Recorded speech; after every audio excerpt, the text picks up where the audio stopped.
Hello,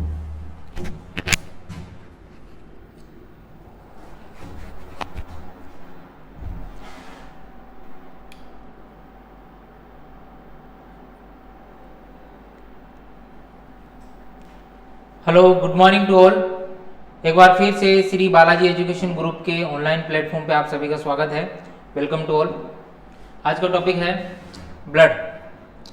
blood के बारे में पढ़ेंगे। ब्लड क्या होता है, ब्लड के बारे में डिस्कशन करेंगे।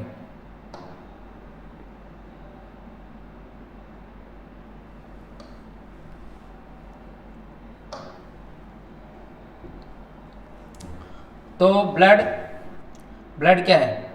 Blood is connective tissue. Blood एक कनेक्टिव टिश्यू है। ब्लड क्या है? एक कनेक्टिव टिश्यू है। ब्लड एक कनेक्टिव टिश्यू है, यानी ब्लड उत्तक है। एक कनेक्टिव टिश्यू है मीन्स ब्लड एक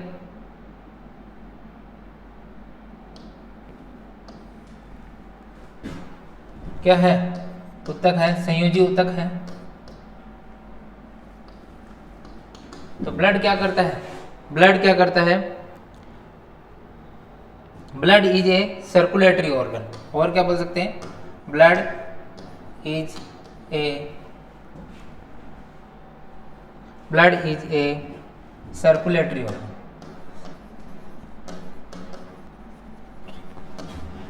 ऑर्गन। ब्लड क्या है? एक सर्कुलेटरी ऑर्गन है। Blood is a circulatory organ. ये क्या करता है? ब्लड किसको सर्कुलेट करता है? ब्लड किसको सर्कुलेट करता है? किसको? O2 को, CO2 को, और मिनरल्स को, और क्या होता है? ATP को,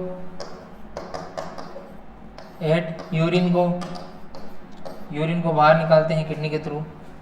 तो ये सर्कुलेटरी का काम करता है। ब्लड क्या करता है? ब्लड सर्कुलेटरी का काम करता है। ब्लड ऑक्सीजन को एक जगह से दूसरी जगह लेके जाता है, ट्रांसपोर्टेशन का काम करता है। ब्लड के द्वारा हमें ऑक्सीजन मिलती है, तो ये बॉडी में सर्कुलेट करता रहता है। ये एक कनेक्टिव टिश्यू है। क्या है? ब्लड एक कनेक्टिव टिश्यू है।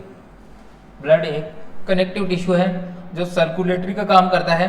ब्लड में O2 होती है, CO2 होती है, मिनरल्स, ATPs, यूरिन वगैरह पाए जाते हैं। ठीक है। नेक्स्ट है आपके कि ब्लड जो है, स्टडी ऑफ ब्लड क्या बोलते हैं? ब्लड की स्टडी को क्या बोलते हैं? तो जो ब्लड की स्टडी होती है उसे क्या बोलते हैं? स्टडी ऑफ ब्लड हेमेटोलॉजी बोलते हैं। स्टडी ऑफ ब्लड क्या बोलते हैं? हेमेटोलॉजी बोलते हैं। Study of blood is called haematology. Study of blood is called haematology. Study of blood is called haematology. ठीक है। ब्लड की स्टडी करना क्या कहलाता है? हेमेटोलॉजी कहलाता है। ठीक है। उसके बाद में नेक्स्ट है आपके ब्लड मेजर किससे किया जाता है? Blood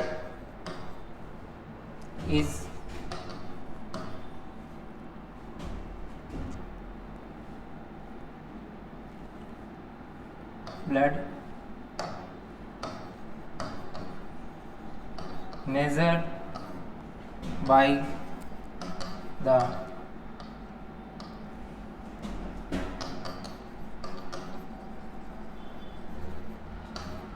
instrument.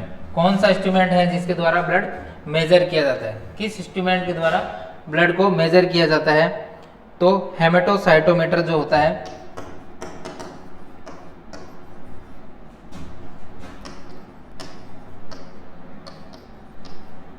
ये हेमेटोसाइटोमीटर होता है, इसके द्वारा ब्लड को मेजर किया जाता है।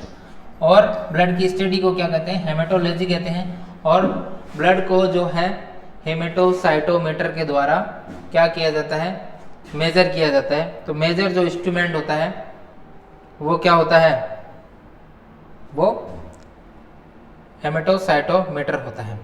नेक्स्ट जो है आपके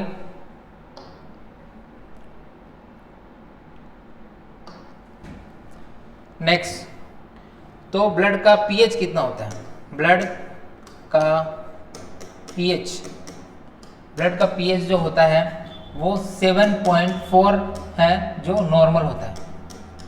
नॉर्मल जो पीएच होता है वो 7.4 होता है। 7.4 नॉर्मल पीएच होता है, जो कि 1.35 से 7.45 तक नॉर्मल माना जाता है। ये कितना नॉर्मल माना जाता है, तो 7.35 से 7.45 तक ये नॉर्मल माना जाता है। ब्लड जो है नॉर्मल माना जाता है, ठीक है। अगर इससे कम है तो ये देखो 7 है, तो 7 से अगर कम होता है, 7 से अगर कम होता है तो वो क्या कहलाता है, तो वो एसिडिक होता है, ठीक है। अगर 7 से कम होता है तो वो एसिडिक होता है, और अगर 7 से ज़्यादा हो जाए, इधर ज़्यादा हो यानी 7.4 से ज़्यादा हो तो वो क्या कहलाता है, बेसिक कहलाता है। तो बेसिक कहलाता है। तो ये 0 से लेके 14 तक हो सकता है, 0 से लेके 14 तक होता है। तो जो एग्जैक्ट नॉर्मल रेंज होती है वो ये है, नॉर्मल ब्लड की जो रेंज होती है वो ये होती है, ठीक है। तो ब्लड का पीएच कितना होता है, ब्लड का पीएच होता है 7.4 नॉर्मल होता है, 7.4 है, यहाँ पे पॉइंट है। और इसकी जो नॉर्मल वैल्यू है 7.35 से 7.45 तक नॉर्मल होती है। इससे अगर कम हो जाए तो वो क्या कहलाता है, एसिडिक। अगर ज़्यादा हो जाए तो बेस कहलाता है। तो ये तो हो गया। अब है कि ब्लड का नेचर कैसा होता है, ब्लड का नेचर कैसा होता है। तो ब्लड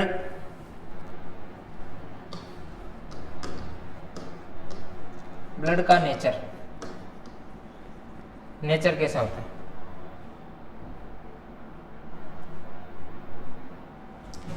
तो ब्लड का नेचर कैसा होता है, बेसिक प्लस एल्कलाइन होता है, बेसिक प्लस एल्कलाइन होता है। तो ब्लड का जो नेचर होता है वो होता है आपका बेसिक प्लस एल्कलाइन होता है। बेसिक प्लस एल्कलाइन होता है ब्लड का नेचर।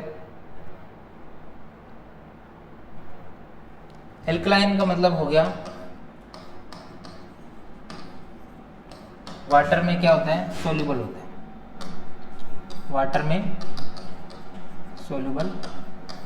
वाटर सोल्यूबल होता है। ये एल्कलाइन जो है वाटर सोल्यूबल होता है, ठीक है, वाटर सोल्यूबल होता है। इसके बाद में ब्लड की जो amount of blood in human body, amount of blood in human body. तो ह्यूमन बॉडी के अंदर ब्लड की अमाउंट कितनी होती है, ब्लड की जो अमाउंट है नॉर्मल अमाउंट कितनी होती है। तो मेल के अंदर जो होती है, मेल एंड फीमेल के अंदर अलग अलग हो सकती है, मेल एंड फीमेल के अंदर क्या हो सकती है, अलग अलग हो सकती है। तो मेल के अंदर जो है नॉर्मल वो होती है, जो नॉर्मल है कितनी होती है, 6 से 7 लीटर के करीब, नॉर्मल 6 से 7 लीटर के करीब मेल में होती है। फीमेल में 4 से 5 लीटर के करीब हो सकती है। तो फीमेल में 4 से 5 लीटर के करीब हो सकती है। मेल में जो है 4 से 5 लीटर के करीब, मेल में 6 से 7 लीटर के करीब, और फीमेल में 4 से 5 लीटर के करीब होती है, तो जो 7% ऑफ टोटल बॉडी वेट की होती है, तो टोटल जो बॉडी वेट है वो 7% टोटल बॉडी वेट के बराबर ब्लड होता है। जो टोटल बॉडी वेट होता है उसका 7% क्या होता है, ब्लड होता है। ठीक है, टोटल जो बॉडी वेट होता है, जैसे 70 किलो का व्यक्ति है उसके अंदर 7% ब्लड होगा, तो टोटल वेट के 7% लगभग कितना होता है, ब्लड होता है।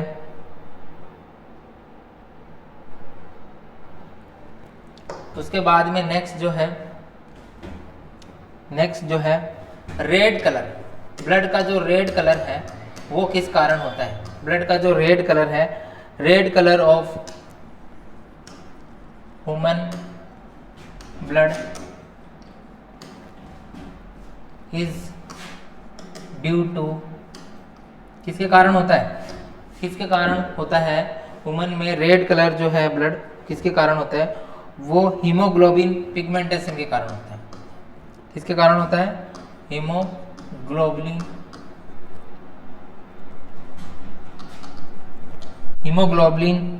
पिगमेंट के कारण क्या होता है? जो ब्लड है वो रेड होता है। हीमोग्लोबिन पिगमेंट के कारण ब्लड क्या होता है? रेड होता है, हीमोग्लोबिन पिगमेंट के कारण। अब जो हीम है वो आयरन कंपाउंड होता है, आयरन कंपाउंड होता है। और ग्लोबिन क्या होता है? प्रोटीन होता है। ग्लोबिन क्या होता है? प्रोटीन होता है, जो कि कैसा होता है? रेड कलर का। अब ये आयरन कंपाउंड होता है, और ये आयरन कंपाउंड भी क्या होता है? रेड होता है। ठीक है, और ये भी रेड होता है। तो इसके कारण ये जो ब्लड है, जो ह्यूमन का जो ब्लड होता है, रेड ब्लड, जो रेड कलर है ह्यूमन ब्लड का, वो किसके कारण होता है? हीमोग्लोबिन पिगमेंट के कारण होता है। तो हीम का मतलब होता है आयरन कंपोनेंट, और ग्लोबिन का मतलब होता है प्रोटीन। तो ये कैसे होते हैं? रेड होते हैं। ग्लोबिन जो है प्रोटीन है, ये कैसा होता है? रेड होता है। तो एक HB 350 ml अगर 350 ml ब्लड चढ़ाते हैं तो 1 HB इंक्रीज होता है। ठीक है, अगर 350 ml ब्लड चढ़ाते हैं तो 1 HB इंक्रीज होता है। ठीक है, 350 ml ब्लड में 1 HB होता है। और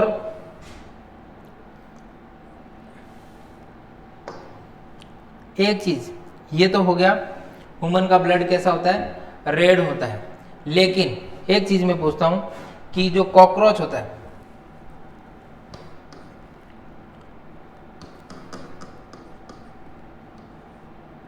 कॉकरोच का ब्लड कैसा होता है?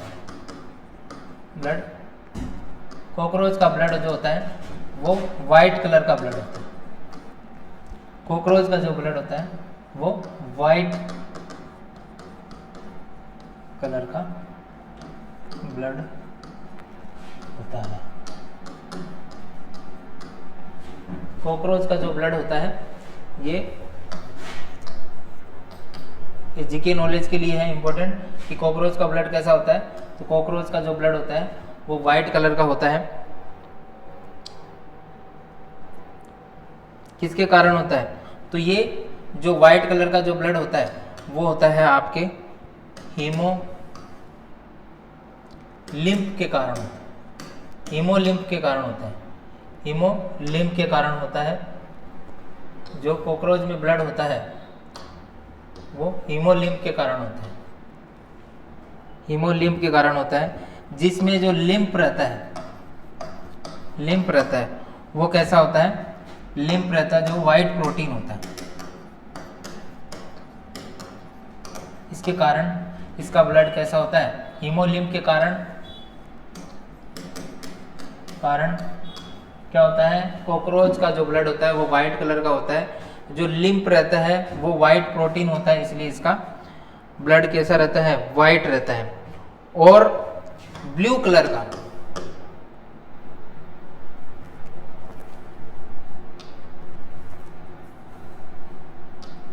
और एक चीज है ब्लू कलर का, ब्लू कलर का ब्लड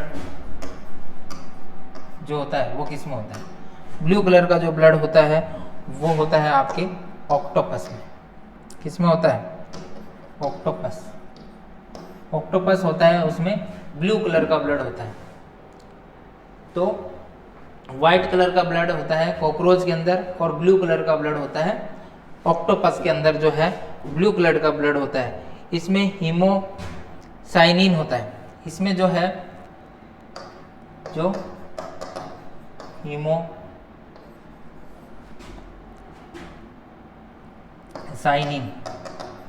और जो हीमोसाइनिन के अंदर जो साइनिन होता है वो ब्लू प्रोटीन होता है।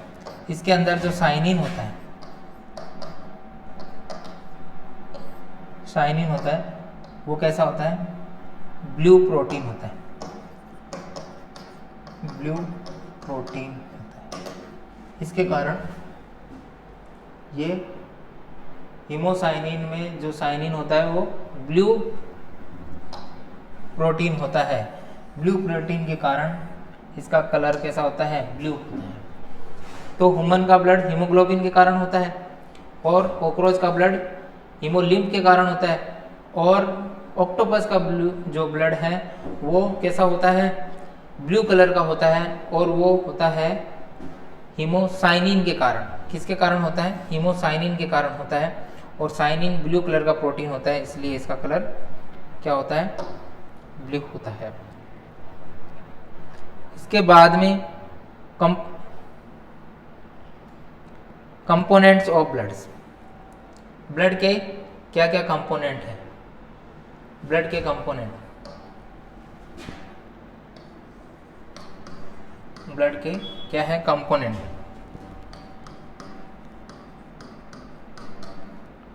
Components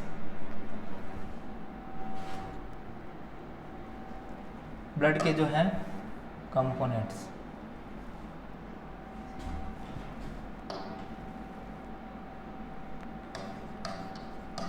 components of blood, blood के कंपोनेंट्स क्या हैं? तो ब्लड के कंपोनेंट्स क्या आते हैं, ब्लड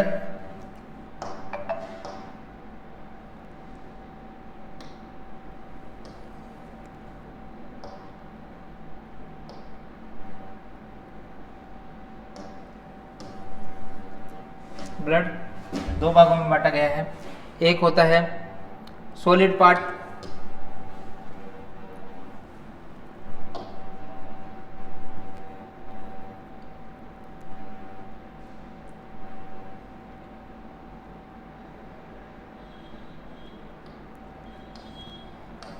तो एक होता है सॉलिड पार्ट, सॉलिड पार्ट, ठीक है। एक होता है आपका लिक्विड, लिक्विड पार्ट। एक होता है सॉलिड पार्ट, एक होता है लिक्विड पार्ट।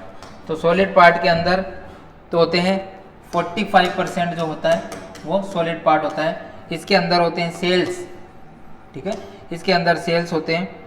और सेल्स में कौन सी सेल्स होती है, सेल्स में होती है आरबीसी, डब्ल्यूबीसी और प्लेटलेट। क्या होती है, प्लेटलेट, प्लेटलेट्स होती है। तो ये कितने होते हैं, 45% जो है ये होता है, ठीक है। 45% जो है आपके सेल्स में आरबीसी, डब्ल्यूबीसी, प्लेटलेट्स होते हैं। और 55% क्या होता है, प्लाज्मा होता है, प्लाज्मा होता है। 55% क्या होता है, प्लाज्मा होता है। प्लाज्मा में भी अलग अलग चीज़ें होती है तो बताएंगे। तो प्लाज्मा का कलर लाइट येलो कैसा होता है, प्लाज्मा का जो कलर होता है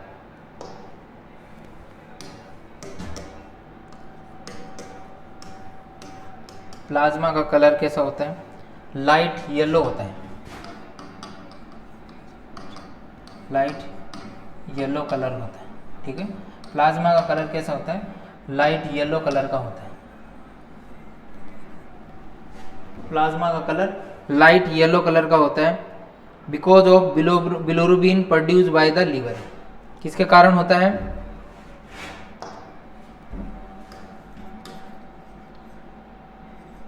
बिकॉज ऑफ बिलोरुबिन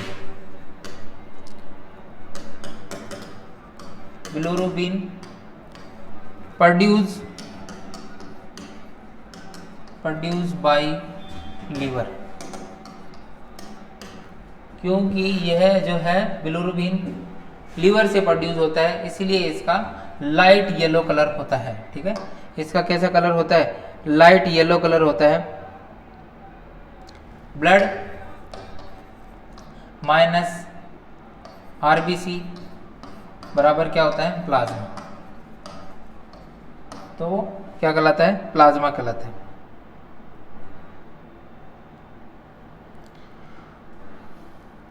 तो लीवर में दो चीज़ें होती है, एक होती है आपके बिलोरुबिन और एक होता है बिलोरुबिडिन। बिलोरुबिन और एक होता है बिलोरुवर्डिन, ठीक है। VERDIN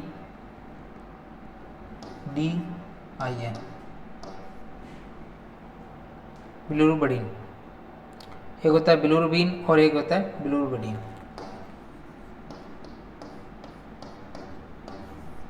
तो ये कैसा कलर का होता है? ये आपका होता है yellow colour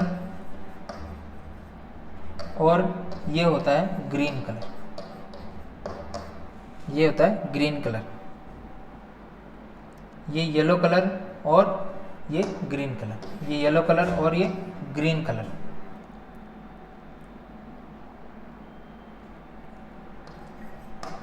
given to plasma. Plasma को ये येलो कलर देता है और ये गिवन टू बाइल जूस। जो बाइल जूस होते हैं उसको ग्रीन कलर देता है, बाइल जूस होते हैं उनको ग्रीन कलर देता है। ये नाम थोड़ा दिखाई नहीं दे रहा है, वापस लिख देता हूँ।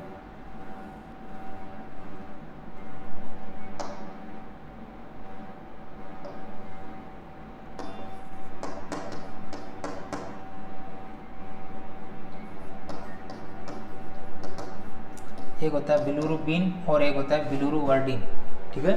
तो ये कैसा है? ग्रीन कलर का है, ये ग्रीन कलर का है और ये जो है आपके येलो कलर का है। ये गिवन टू प्लाज्मा, ये येलो कलर, प्लाज्मा को येलो कलर देता है और ये बाइल जूस जो होता है उसे कैसा देता है? उसे कैसा कलर देता है?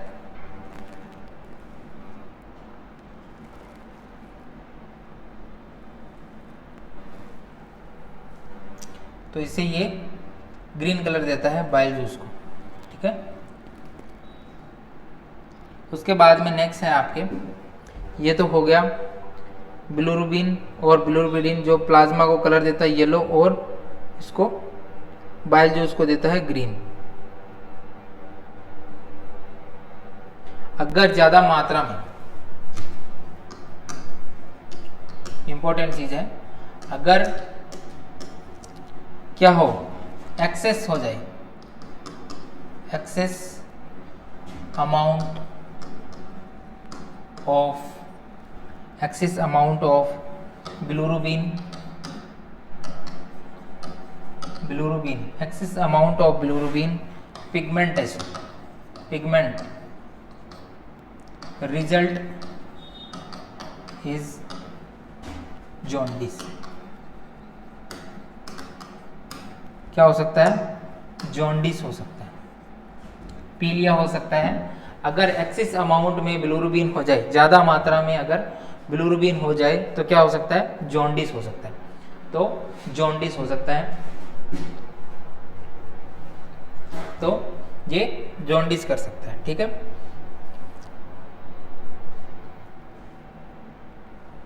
उसके बाद में नेक्स्ट है आपके कंपोजिशन ऑफ प्लाज्मा। प्लाज्मा के अंदर क्या क्या होते हैं, तो प्लाज्मा के अंदर पढ़ते हैं अपन, प्लाज्मा के अंदर क्या क्या होते हैं, कंपोजिशन ऑफ प्लाज्मा।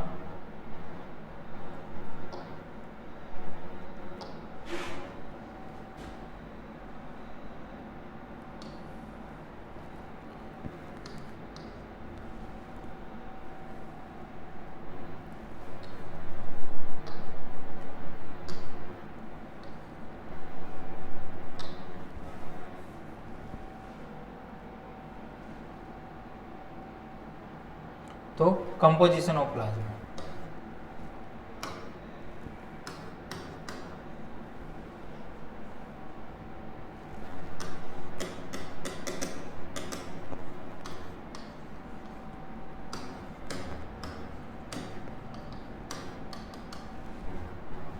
सबसे पहले होता है वाटर।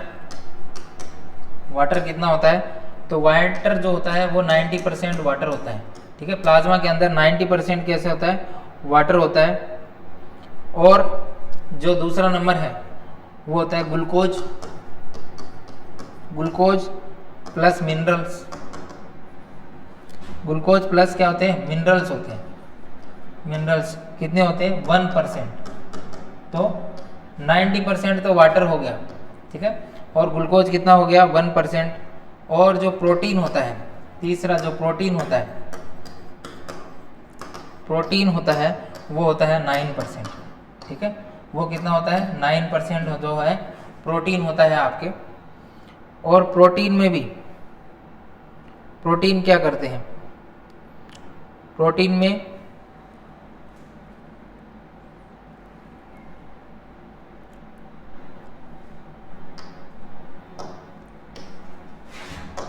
प्रोटीन में जो है होता है थ्रोम्बोनिन,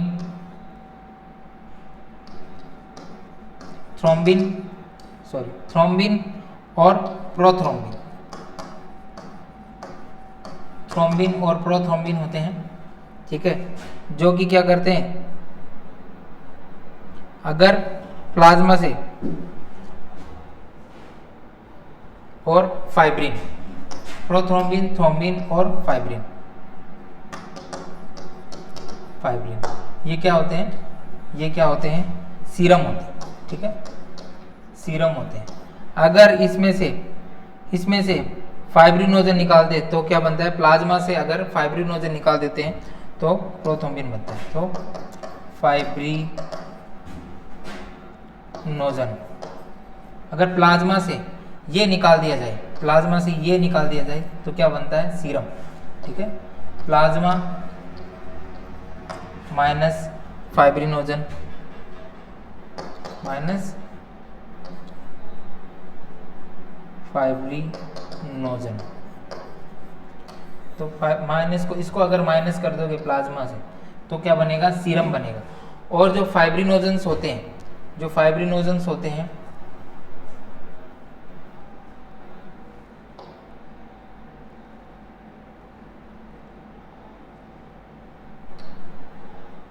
जो ये फाइब्रिनोजन्स है,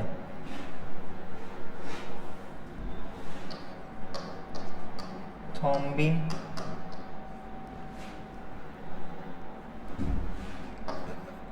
प्रोथ्रोम्बिन, ये दिखाई नहीं दे रहा था इसलिए वापस लिख दिया मैंने, फाइब्रिन। तो ये जो है फाइब्रिनोजन, इसको अगर प्लाज्मा से माइनस कर दिया जाए तो सीरम बचता है। और फाइब्रिनोजन क्या करते हैं, फाइब्रिनोजन क्या करते हैं, ब्लड क्लॉटिंग में हेल्प करते हैं, ठीक है। मेन प्रोटीन होता है, main protein which help in blood clotting, blood clotting, blood clotting में हेल्प करता है, ठीक है। ये जो फाइब्रिनोजन है वो ब्लड क्लॉटिंग में हेल्प करता है। तो प्लाज्मा के अंदर क्या क्या होते हैं, प्लाज्मा के अंदर वाटर होता है, ग्लूकोज होता है, मिनरल जो है वो 1% होता है, ग्लूकोज और मिनरल। प्रोटीन जो है 9% होते हैं, प्रोटीन जो है 9% होते हैं। थ्रोम्बिन, प्रोथ्रोम्बिन, फाइब्रिन, ये क्या है, सीरम है। अगर प्लाज्मा से फाइब्रिनोजन निकाल दे तो सीरम बचता है, और फाइब्रिनोजन क्या काम करता है, ब्लड क्लोटिंग का हेल्प करता है, ब्लड क्लोटिंग में हेल्प करता है। ठीक है, ब्लड क्लोटिंग में क्या करता है, हेल्प करता है, आपके ब्लड क्लोटिंग में हेल्प करता है।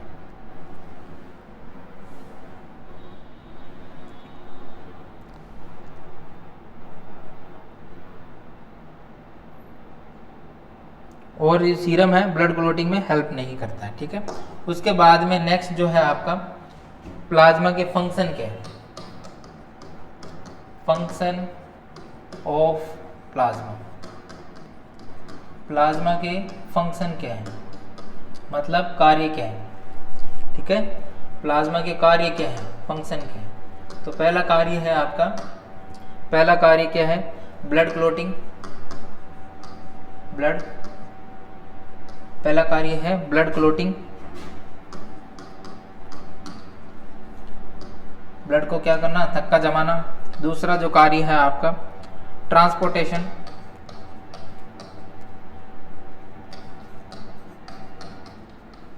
ट्रांसपोर्टेशन ऑफ ग्लूकोज, ग्लूकोज का ट्रांसपोर्टेशन कहाँ पे करना, टू द ऑर्गन, ऑर्गन तक, टू द ऑर्गन्स। तीसरा जो कार्य है वो है regulation of pH of blood, regulation of pH of blood. जो पीएच का जो ब्लड पीएच, ब्लड का जो पीएच है उसको रेगुलेट करना एक कार्य हो गया, ग्लूकोज पहुंचाना ऑर्गन तक दूसरा कार्य हो गया। तीसरा कार्य जो है ब्लड क्लोटिंग का, जो मेन कार्य है वो ब्लड क्लोटिंग, ब्लड क्लोटिंग का मेन कार्य है।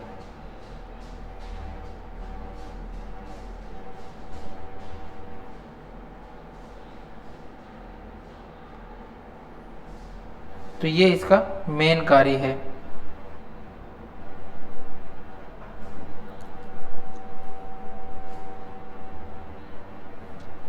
अब ये तो हो गया प्लाज्मा का कार्य, ये तो हो गया प्लाज्मा का कार्य। अब थोड़ी सी एक चीज़ बता देता हूँ कि आरबीसी सबसे छोटी होती है, उसके बाद में होता है प्लाज्मा, उसके बाद में होता है डब्ल्यूबीसी। ठीक है, उसके बाद में होता है डब्ल्यूबीसी, आरबीसी, डब्ल्यूबीसी, प्लाज्मा। तो ये किस में होती है, ये मिलियन में होती है। आरबीसी कैसे होती है, मिलियन में होती है, मिलियंस में होती है आरबीसी। और प्लाज्मा जो होता है लाखों में होता है, प्लाज्मा लाख में होता है। और डब्ल्यूबीसी क्या होती है, थाउजेंड में होती है, थाउजेंड्स यानी हजार में होती है। ठीक है,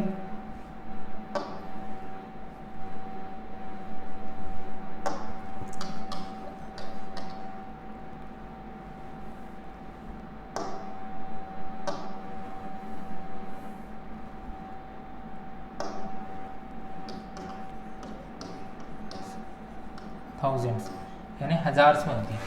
ये मिलियन में होती है, ये लाख में होती है, ये थाउजेंड में होती है।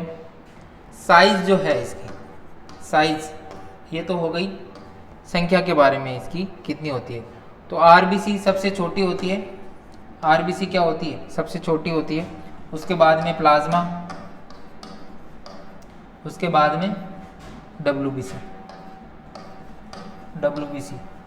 तो ये साइज में आरबीसी सबसे छोटी होती है, तो इसे स्मॉलेस्ट,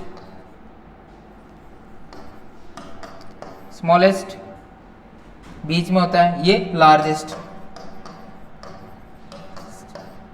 ये कैसे होती है, लार्जेस्ट। तो ये कुछ बातें हैं जो ध्यान में रखनी है आपको, कि इसके अंदर जो आरबीसी होती है वो मिलियन में होती है, और प्लाज्मा लाखों में होता है, और जो डब्ल्यूबीसी होती है वो किस में होती है, थाउजेंड में होती है। और उसके बाद में साइज में सबसे छोटी आरबीसी होती है, और सबसे बड़ी क्या होता है, सबसे बड़ा डब्ल्यूबीसी होता है। ये भी आपको ध्यान में रखना है। उसके बाद में नेक्स्ट जो है आपके, नेक्स्ट है आरबीसी को क्या बोलते हैं? आरबीसी को बनना कहते हैं इरिथ्रोसाइट्स। आरबीसी को बनना क्या कहते हैं? इरिथ्रोसाइट्स। इरिथ्रोसाइट्स क्या कहते हैं? आरबीसी को बनना क्या कहलाता है? इरिथ्रोसाइट्स कहलाता है। इरिथ्रो का मतलब होता है रेड, इरिथ्रो का मतलब होता है रेड, और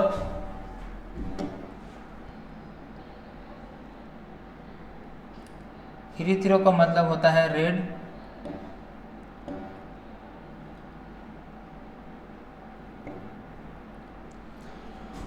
और साइड्स का मतलब होता है, साइड्स का मतलब होता है सेल। ठीक है, इरिथ्रो का मतलब हो गया रेड और साइड्स का मतलब हो गया सेल्स। तो मेल्स के अंदर जो है, एक जो मेल होता है उसके अंदर जो आरबीसी जो होती है उसकी जो अमाउंट होती है वो 4.5 से 5.5 मिलियन, 4.5 से मिलियन पर 100 ml ऑफ HB, ये उतनी होती है। ठीक है, मेल के अंदर होती है 4.5 से 5.5 मिलियन पर 100 ml HB, ये मेल में होती है। फीमेल में जो है 4 से 4.5 मिलियन पर 100 ml ऑफ HB। तो जो फीमेल है उसमें 4.4 से 4.5 मिलियन पर 100 ml ऑफ HB होता है, और मेल में 4.5 से 5.5 पर 100 ml HB होता है। और आरबीसी क्या होती है? स्मॉलेस्ट होती है। आरबीसी, आरबीसी जो है साइज में स्मॉलेस्ट होती है। ठीक है, साइज में क्या होती है? स्मॉलेस्ट होती है, छोटी होती है। जो आरबीसी का फॉर्मेशन है, आरबीसी का फॉर्मेशन कैसे होता है?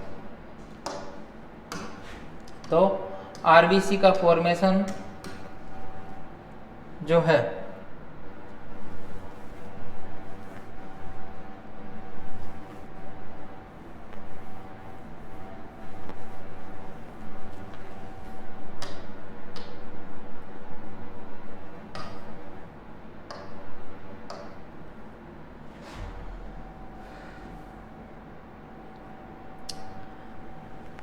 नेक्स्ट है आपके आरबीसी का फॉर्मेशन कैसे होता है? तो आरबीसी फॉर्मेशन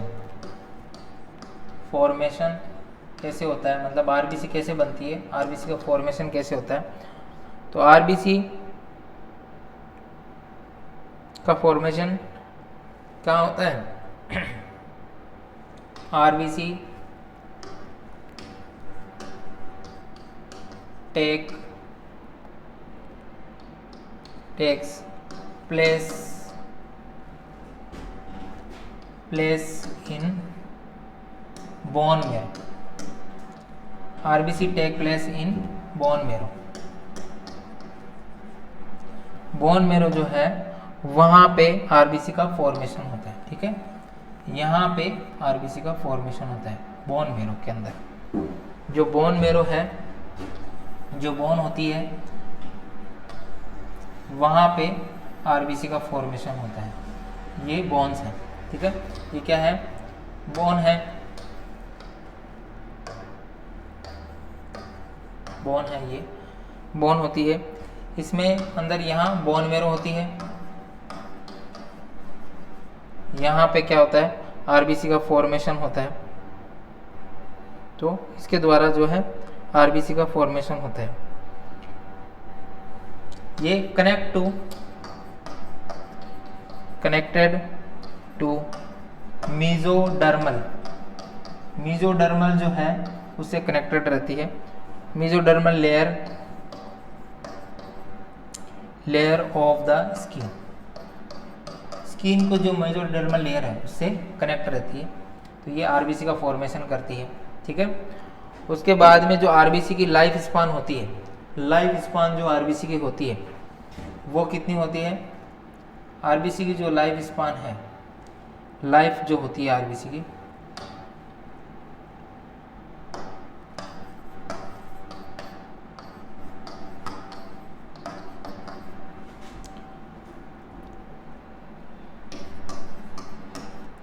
होती है 120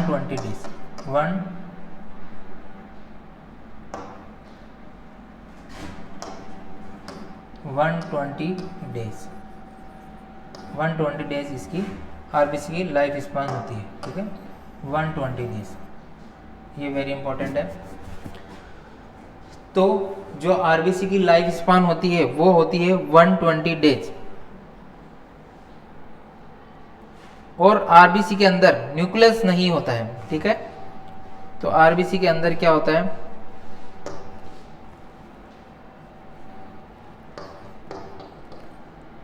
there is no nucleus.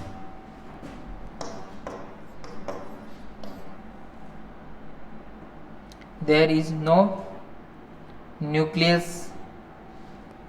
There is no nucleus in RBC.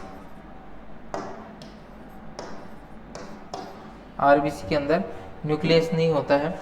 ठीक है,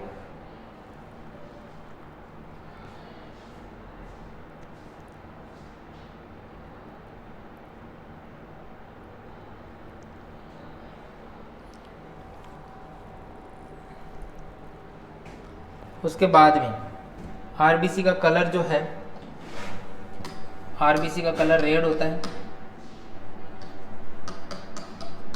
कलर कैसा होता है? रेड कलर का होता है। रेड कलर होता है, किसके कारण होता है? तो वो होता है आपके हीमोग्लोबिन के कारण होता है, जो मैंने पहले बता दिया, हीमोग्लोबिन के कारण होता है। रेड कलर होता है, हीमोग्लोबिन के कारण होता है। जो ब्रेकडाउन होता है, ब्रेकडाउन ऑफ आरबीसी। ठीक है, ब्रेकडाउन ऑफ आरबीसी,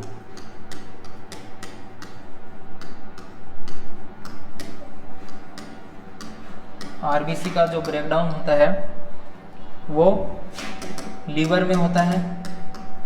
और किस में होता है? लीवर में होता है एंड स्प्लीन में होता है। ठीक है, आरबीसी का जो ब्रेकडाउन होता है वो किस में होता है? लीवर में होता है और स्प्लीन में होता है।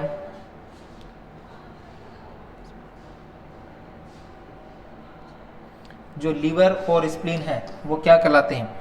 वो गेवार्ड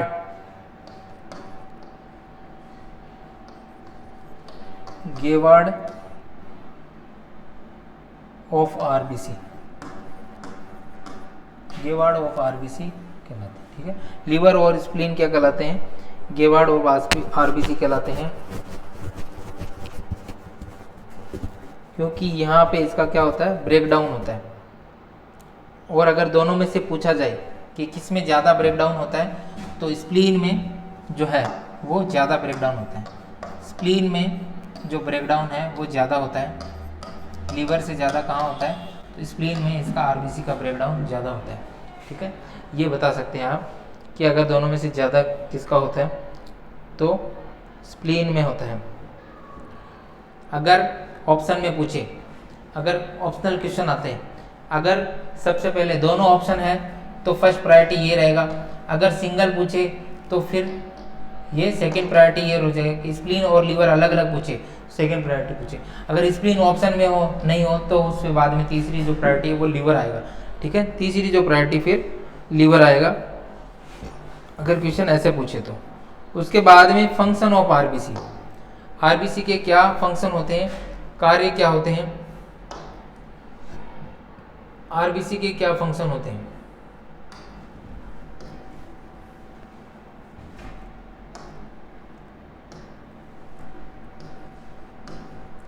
आरबीसी के फंक्शन, कार्य। तो सबसे पहले क्या करती है? It transfer oxygen to the cell. पहला जो फंक्शन है, it transfer O2 to the cell, cell तक क्या करती है, ऑक्सीजन पहुंचाती है। ऑक्सीजन कहाँ पहुंचाती है, सेल से सेल तक पहुंचाती है। क्यों पहुंचाती है,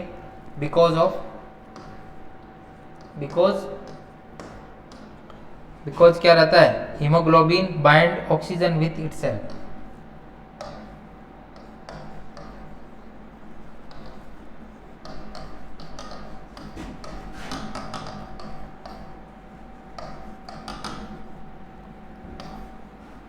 बाइंड विथ ऑक्सीजन इटसेल्फ, ये हीमोग्लोबिन रहता है जो ऑक्सीजन के साथ में बाइंड रहता है, इसलिए ये बिकॉज, क्योंकि, ठीक है, बिकॉज ऑफ हीमोग्लोबिन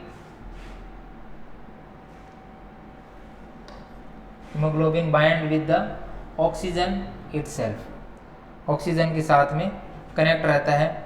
जैसे ये है Hb, एक Hb है, ठीक है, इसके Hb के चार O2 जो है कनेक्ट रहते हैं इधर, O2 O2 O2 O2, ठीक है, चारों तरफ O2 कनेक्ट रहते हैं।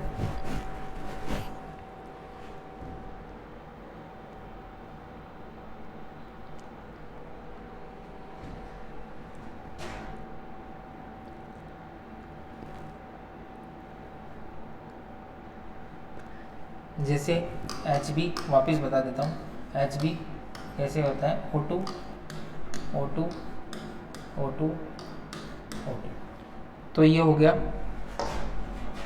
Hb प्लस 4O2 बराबर HbO2, और इसे क्या बोलते हैं, इसे बोलते हैं ऑक्सी हीमोग्लोबिन, इसे बोलते हैं ऑक्सी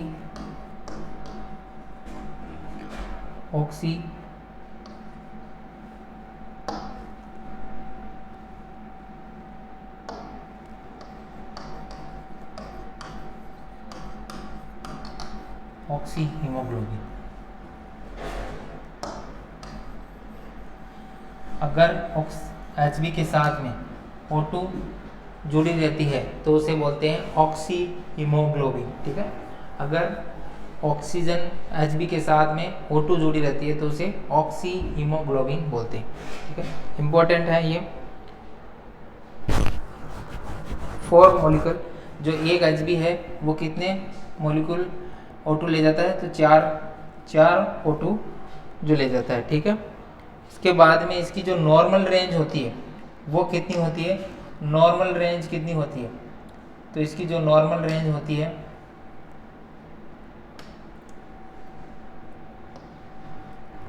Hb नॉर्मल Hb कितना होता है, मेल में और फीमेल में, ठीक है। मेल में होता है आपके, मेल में कितना होता है 14 से 17 हो सकता है, और फीमेल में 11 से लेके 14 तक हो सकता है, ठीक है। ये मेल एंड फीमेल में Hb की नॉर्मल रेंज है जो 14 से 17 तक मेल में, और फीमेल में 11 से लेके 14 तक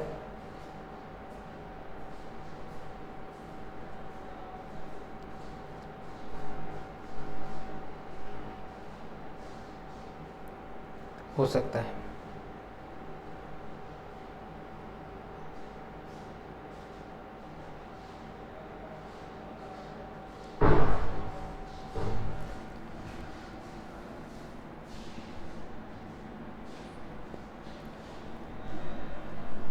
उसके बाद में नेक्स्ट है आपके, अगर Hb प्लस CO हो जाता है फ्रॉम हीटर से जो निकलती है, तो HbCO, इसे बोलते हैं कार्बोक्सी मोनोहीमोग्लोबिन, ठीक है। इसे क्या बोलते हैं, कार्बोक्सी मोनो हीमोग्लोबिन,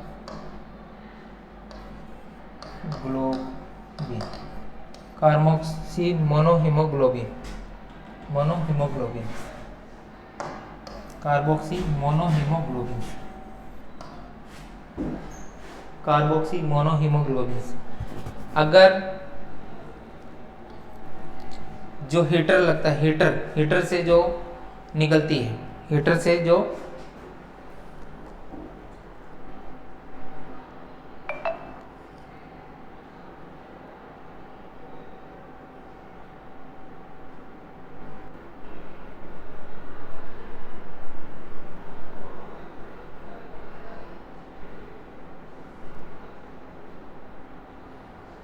अगर जो हीटर वगैरह सिगड़ी वगैरह जो होती है तो कार्बन मोनोऑक्साइड जो निकलती है, कार्बन मोनोऑक्साइड हीटर या सिगड़ी वगैरह चला दी गई है।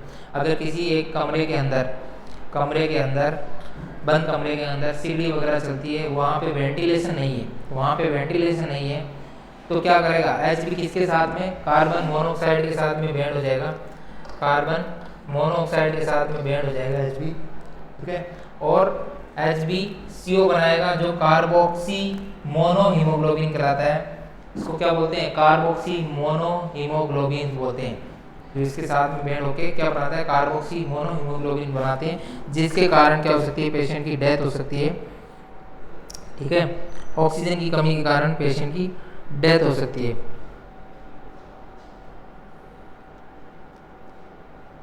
और अगर आरबीसी, ये तो हो गया, अगर आरबीसी की डिजीज क्या होती है, डिजीज क्या क्या हो सकती है, तो डिजीज ऑफ आरबीसी, तो आरबीसी के अंदर डिजीज क्या हो सकती है, अगर आरबीसी कम हो जाता है, ठीक है, आरबीसी अगर कम हो जाए, डिक्रीज हो जाए, कम हो जाए, तो उसे कहते हैं एनीमिया। और अगर ज़्यादा हो जाए, आरबीसी अगर इंक्रीज हो जाए, ये तो हो गया कम होना, कम, और ज़्यादा हो जाए, अगर आरबीसी ज़्यादा हो जाए तो हो सकता है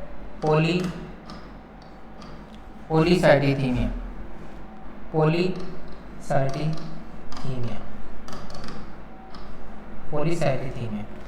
और कम होने को एनीमिया कहते हैं। और अगर आरबीसी की लाइफ स्पान कम हो जाए, आरबीसी की लाइफ स्पान क्या हो जाए, कम हो जाए। नॉर्मल कितनी होती है, नॉर्मल 120 होती है, लेकिन कितनी हो जाए, कम हो जाए, कितनी हो जाए, 50 से 60 डेज हो जाए। नॉर्मल तो होती है 120, ठीक है, नॉर्मल तो होती है 120, लेकिन अगर लाइफ स्पान इसकी कितनी हो जाए, 50 से 60 दिन हो जाए, तो उसे कहते हैं थैलीसीमिया, ठीक है। तो उसे क्या कहते हैं, थैलीसीमिया। तो वो डिजीज क्या कराती है, थैलीसीमिया कराती है, तो वो डिजीज थैलीसीमिया, एनीमिया, पॉलीसाइटिथीमिया। अगर आरबीसी अगर कम हो जाए तो एनीमिया होता है, एनीमिया खून की कमी एनीमिया कहलाता है। और अगर ज़्यादा हो जाए तो पॉलीसाइटिथीमिया कहलाता है। अगर इसकी आरबीसी की लाइफ जो स्पान है, जो नॉर्मल 120 डेज होती है अडल्ट के अंदर, वो अगर कम हो जाए तो थैलीसीमिया कहलाता है, ठीक है। तो वो क्या कहलाता है, थैलीसीमिया कहलाता है, तो वो थैलीसीमिया कहलाता है। और ये किसमें होता है, इसमें होता है, ये डेंगू के अंदर होता है, ठीक है। तो डिजीज के अंदर एक तो होते हैं, डिजीज के अंदर क्या होते हैं, डिजीज के अंदर एक तो होते हैं पैथोजन, ठीक है, एक तो होते हैं पैथोजन, एक होते हैं आपके पैथोजन के अलावा वेक्टर, इसके द्वारा होता है। तो पैथोजन को कहते हैं रोगजनक, क्या होते हैं, रोगजनक, जो रोग को फैलाते हैं, ठीक है, रोगजनक पैथोजन। और वेक्टर वाहक होते हैं, जिसके द्वारा बीमारी होती है। जैसे एग्जाम्पल ले लेते हैं, कि एक बीमारी कौन सी है, डेंगू बीमारी है, ठीक है, डेंगू की बीमारी है। तो डेंगू की बीमारी के अंदर पैथोजन कौन सा है, तो पैथोजन कौन सा है और वेक्टर कौन सा है ना, पैथोजन कौन सा है, तो पैथोजन है आपके, पैथोजन क्या हो जाएगा, अरबोवायरस किसके द्वारा हो रहा है, किसके द्वारा होता है, तो फीमेल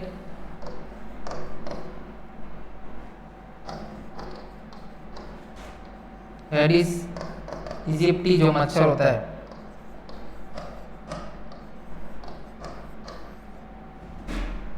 मॉस्किटो, फीमेल एडिस इजिप्टी जो मच्छर होता है, मॉस्किटो होता है, इसकी वजह से ये है वेक्टर। और इसका जो वायरस है वो पैथोजन रो कारक क्या है, वो वायरस है, अर्बो वायरस है।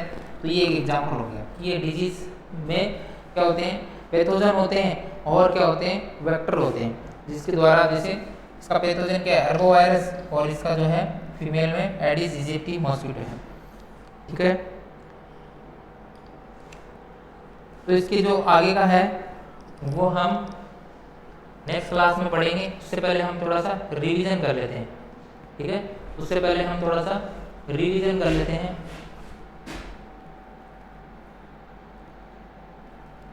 वापिस स्टार्ट से एक बार, ब्लड क्या होता है, तो ब्लड क्या है, ब्लड क्या है, ब्लड एक कनेक्टिव टिश्यू है। ब्लड क्या है, एक कनेक्टिव टिश्यू है। ठीक है, ब्लड क्या है, एक कनेक्टिव टिश्यू है।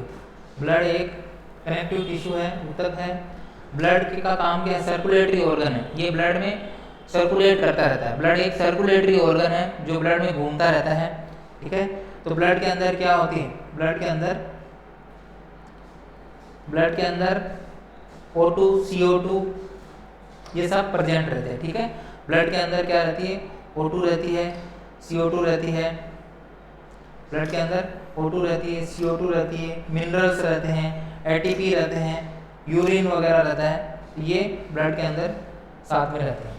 उसके बाद में ब्लड की स्टडी को क्या कहते हैं, ब्लड की स्टडी करना हेमाटोलॉजी कहलाता है। ब्लड की स्टडी करना क्या कहलाता है, हेमाटोलॉजी कहलाता है। और ब्लड मेजर बाय, जो इंस्ट्रूमेंट है जिसे ब्लड मेजर किया जाता है वो हेमेटोसाइटोमीटर कहलाता है। ठीक है, उसे क्या कहते हैं, हेमेटोसाइटोमीटर कहते हैं। उसके बाद में ब्लड का जो पीएच होता है वो नॉर्मल 7.4 जो इसका नॉर्मल पीएच होता है। इसकी रेंज जो होती है 7.35 से 4.5 तक नॉर्मल मानी जाती है। अगर ये इससे कम हो जाता है तो एसिडिक कहलाता है, इससे ज़्यादा हो जाता है तो बेसिक कहलाता है। ठीक है, एल्कलाइन होता है मतलब। उसके बाद में जो नेक्स्ट है आपके, इसके अंदर ब्लड का जो नेचर है वो कैसा होता है, ब्लड का नेचर कैसा होता है, बेसिक और एल्कलाइन होता है। ब्लड का नेचर कैसा होता है, बेसिक और एल्कलाइन होता है। एल्कलाइन जो होता है वाटर में कैसा होता है, सोल्यूबल होते हैं, वाटर में मिलने वाले होते हैं, सोल्यूबल होते हैं। और amount of blood in human body, human body के अंदर ब्लड की अमाउंट कितनी होती है, तो मेल और फीमेल में अलग अलग बताया है। मेल के अंदर 6 से 7 लीटर के करीब होती है और फीमेल में जो है 4 से 5 लीटर के करीब होती है। तो बॉडी के 7% जो बॉडी वेट होता है उतना क्या होता है, ब्लड होता है। एक ह्यूमन में 7% के करीब, जैसे 70 किलो का व्यक्ति है उसका 7% निकालेंगे तो उसमें इतना ब्लड है। ठीक है, उसमें उतना ब्लड है, तो 7% उसका क्या होता है, ब्लड होता है लगभग। यानी एक नॉर्मल रेंज माने तो लगभग 6 से 7 लीटर ब्लड होता है। उसके बाद में नेक्स्ट है आपके, रेड कलर जो होता है वो हीमोग्लोबिन पिगमेंट के कारण होता है। किसके कारण होता है, ब्लड का जो रेड कलर होता है, red colour human blood is due to haemoglobin pigment के कारण होता है। ये हीम से क्या बनता है, हीम से आयरन कंपोनेंट बनते हैं, वो कैसे होते हैं, रेड होते हैं। और ग्लोबुलिन जो है वो प्रोटीन होता है, ग्लोबुलिन क्या होता है, प्रोटीन होता है, वो भी कैसा होता है, रेड होता है। तो ये इसलिए रेड कलर होता है ब्लड का। इसके अंदर जो अगर 350 ml ब्लड चढ़ाया जाए तो उसमें 1 HB इंक्रीज होती है, 1 HB होता है, 350 ml में 1 HB होता है। उसके बाद में अगर ये तो नॉलेज के लिए, अगर कॉकरोच है, जैसे ह्यूमन के अंदर कैसा रेड ब्लड होता है लेकिन कॉकरोच के अंदर वाइट ब्लड होता है, कॉकरोच के अंदर वाइट ब्लड होता है। और किसके कारण होता है, हीमोलिम के कारण इसमें वाइट ब्लड होता है, हीमोलिम के कारण। तो लिम जो है वो वाइट प्रोटीन होता है, इसलिए इसका कलर कैसा होता है, वाइट होता है। और ब्लू कलर का जो ब्लड होता है वो किस में होता है, वो कॉकरोच में होता है, सॉरी ऑक्टोपस में होता है, ऑक्टोपस में होता है। और ऑक्टोपस में हीमोसाइनिन के कारण होता है, साइनिन जो है ब्लू प्रोटीन होता है, इसलिए इसका कलर कैसा होता है, ब्लू होता है। उसके बाद में नेक्स्ट जो है आपके ब्लड के कंपोनेंट, ब्लड में कंपोनेंट कौन से थे, ब्लड में क्या होता है, सॉलिड पार्ट होता है और लिक्विड पार्ट होता है। सॉलिड पार्ट 45% होता है, कितना होता है 45% होता है, जिसमें सेल्स होते हैं। सेल्स कौन सी होती है, RBC white blood cell, sorry RBC red blood cell, WBC white blood cell और प्लेटलेट्स, ये होती है। 55% क्या होता है, 55% होता है लिक्विड, जिसमें क्या होता है प्लाज्मा होता है। प्लाज्मा कितना होता है 55% होता है, और उस 55% में भी 90% क्या होता है वाटर होता है, 1% क्या होता है ग्लूकोज वगैरह मिनरल्स होते हैं, और 9% प्रोटीन होते हैं, ठीक है। उसके बाद में प्लाज्मा लाइट येलो कलर का होता है। कैसा कलर का होता है, लाइट येलो कलर का होता है, because of bilirubin produce in the liver. Liver से जो कौन क्या प्रोड्यूस होता है, बिलिरुबिन प्रोड्यूस होता है, उसके कारण इसका जो है लाइट येलो कलर होता है। तो ब्लड जो है, ब्लड में आरबीसी जो है, आरबीसी से अगर आरबीसी निकाल दिया जाए, आरबीसी से सॉरी ब्लड से आरबीसी निकाल दिया जाए तो क्या बनता है, प्लाज्मा बनता है। ब्लड से आरबीसी निकाल दिया जाए तो प्लाज्मा बनता है। उसके बाद में लीवर से दो चीज निकलती है, बिलिरुबिन और बिलिरुबिन। तो बिलिरुबिन जो है येलो कलर का होता है, और बिलिरुबिन कहता होता है ग्रीन कलर का होता है। तो ये जो प्लाज्मा है उसको कैसे येलो कलर देता है, प्लाज्मा को येलो कलर इसकी वजह से मिलता है, बिलिरुबिन की वजह से। और बिलिरुबिन जो होता है वो ग्रीन कलर, इसलिए इसमें बाइल जूस जो होते हैं, जो बाइल जूस होते हैं, जो गाल ब्लैडर जूस होते हैं, बाइल जूस हो गए, उस वो कैसे होते हैं, वो ग्रीन कलर के होते हैं। उसके बाद में नेक्स्ट जो है आपके कि एक्सेसिव अमाउंट में अगर बिलिरुबिन पिगमेंट रिजल्ट होता है, एक्सेसिव ज़्यादा मात्रा में अगर रिलीज होता है, ज़्यादा होता है बॉडी के अंदर, एक्सेसिव मात्रा हो जाती है, तो वो कंडीशन क्या कहलाती है, जॉन्डिस कहलाती है, पीलिया हो जाता है। बिलिरुबिन का लेवल अगर नॉर्मल से ज़्यादा हो जाए तो वो क्या होता है, पीलिया हो जाता है। अब प्लाज्मा में कंपोजिशन मैंने बताया था, इसके अंदर क्या होता है, इसके अंदर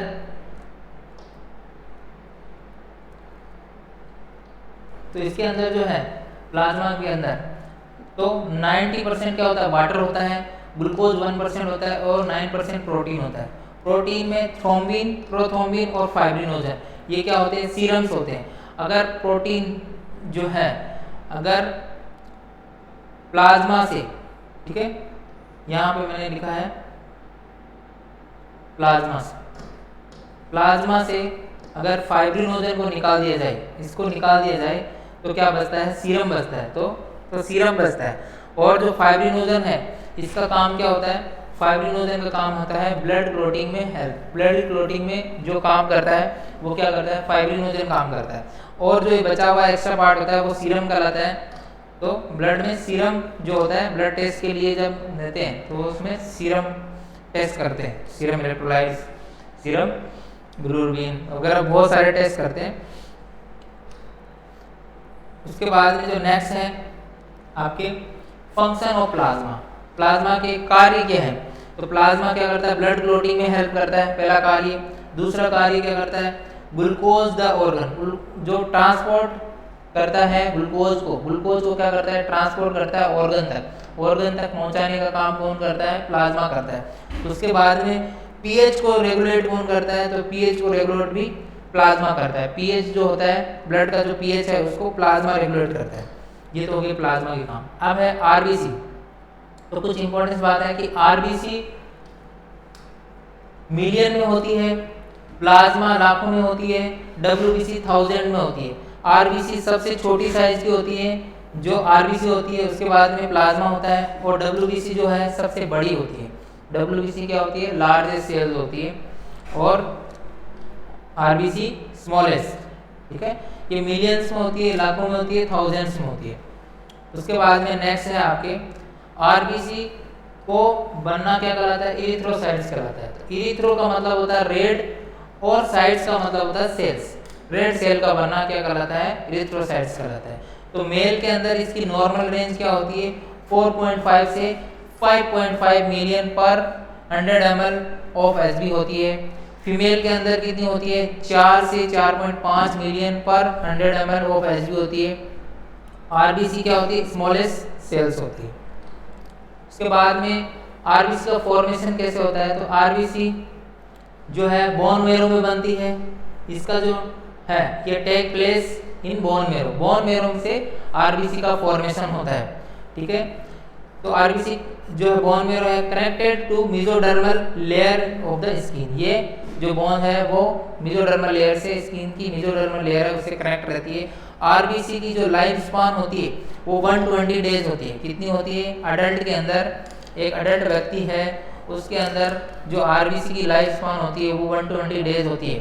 लेकिन यही पूछ लिए अगर बच्चे में तो 80 डेज के करीब होती है, बच्चे में 80 डेज के करीब होती है। अगर न्यूबॉर्न्स का पूछे, बच्चे में पूछे तो 80 डेज के करीब होती है। उसके बाद में जो there is no nucleus, RBC के अंदर न्यूक्लियस नहीं पाया जाता है। सबसे इम्पोर्टेंट बात, आरबीसी के अंदर जो है न्यूक्लियस जो है नहीं पाया जाता है, ठीक है। आरबीसी जो है न्यूक्लियस फ्री रहती है। आरबीसी के अंदर न्यूक्लियस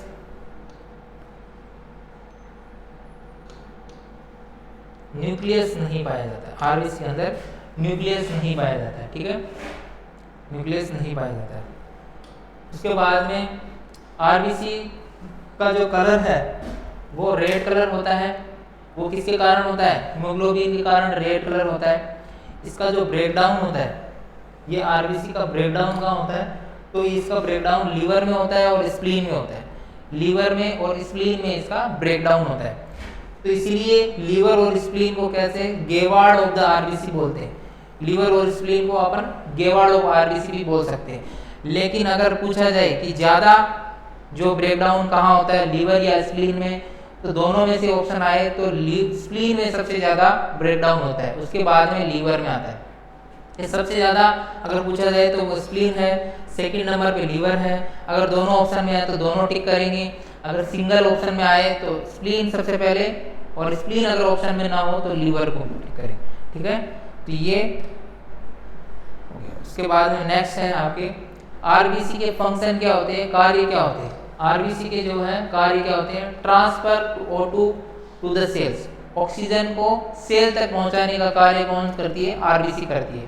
बिकॉज क्यों करती है? Haemoglobin bind with oxygen itself. Haemoglobin क्या रहते हैं? Hb क्या रहते हैं? ऑक्सीजन से बाइंड रहते हैं। इससे 4 जो है जो O2 है वो बाइंड रहेंगे। Hb जैसे इसमें बताया हुआ डायग्राम में कि Hb के चारों तरफ O2 बाइंड है, तो Hb प्लस 4O2 बराबर HbO2, इसे बोलते हैं ऑक्सी हीमोग्लोबिन बोलते हैं, ठीक है, ऑक्सी हीमोग्लोबिन बोलते हैं। अगर नॉर्मल Hb पूछे तो मेल के अंदर लगभग 14 से 17 के करीब होता है और फीमेल के अंदर 11 से 14 के करीब होता है।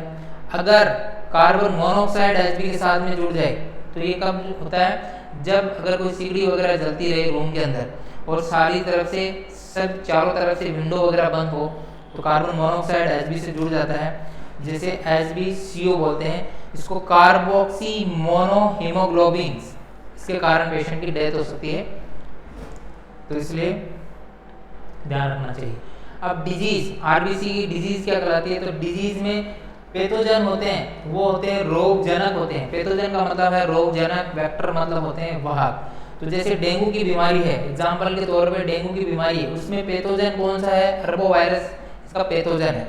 और ये किसकी वजह से हो रहा है? तो फीमेल एडिस इजिप्टी मॉस्किटो जो है उसकी वजह से डेंगू बीमारी हो रही है। इसके कारण क्या? प्लेटलेट्स कम हो जाती है, आरबीसी कम होती है।